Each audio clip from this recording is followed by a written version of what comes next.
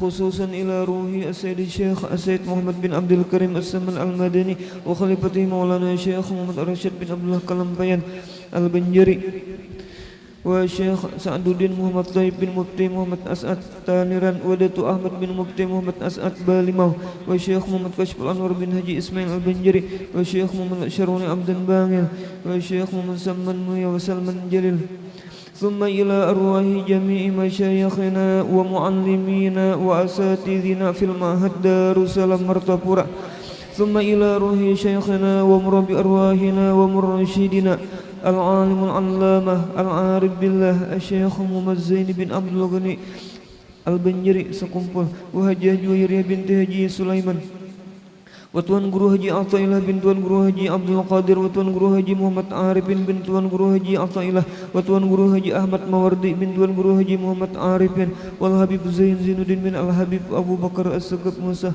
wa Haji Ibrahim bin Haji Anan wa Guru Haji Muhammad Saman bin Kumala wa Guru Haji Fuad Fakhruddin bin Asmah wa Guru Muhammad Hilmani bin Guru Haji Muhammad Ramli wa Haji Arbaina binti Haji Ibrahim wa Haji Suhaimi bin Haji Ibrahim thumma ila ruhi sahibil maulid al-imam al-habib Ali bin Muhammad bin Husain al-Habashi wa ila ruhi syekhana wa mursyidina al-alimul fadil al-mukarram Syekh Muhammad Ridwan bin Tuan Guru Haji Hasan Basri thumma ila arwahi man anfaqu amwalahum wa jahadu bi amwalihim wa anfusihim fi hadzal ma'had minhajul abidin ووالدينا ووالدهم وأمواتنا وأمواتهم ثم إلى أرواح من ضاجعهم وقاربهم من أموات المسلمين والمسلمات كافة عامة من لهم زائر ولا زائر لهم وارحم الجميع برحمتك يا حنان يا منان يا أرحم الراحمين اللهم اغفر لهم وارحمهم وعافهم واعف عنهم اللهم اجعل قبورهم روضة من رياض الجنان ولا تجعل قبورهم مغفرة من حفر النيران اللهم إن كانوا محسنين فزد بإحسانهم وإن كانوا مسيئين فتجاوز عنهم برحمتك يا أرحم الراحمين ربنا اغفر لنا ولإخواننا الذين سبقونا بالإيمان ولا تجعل في قلوبنا غلا للذين آمنوا ربنا إنك رؤوف رحيم وصلى الله على سيدنا محمد وعلى آله وصحبه وسلم والحمد لله رب العالمين وعلى من وبه مشايخنا وأهل البيت إلى حضرة النبي الفاتحة.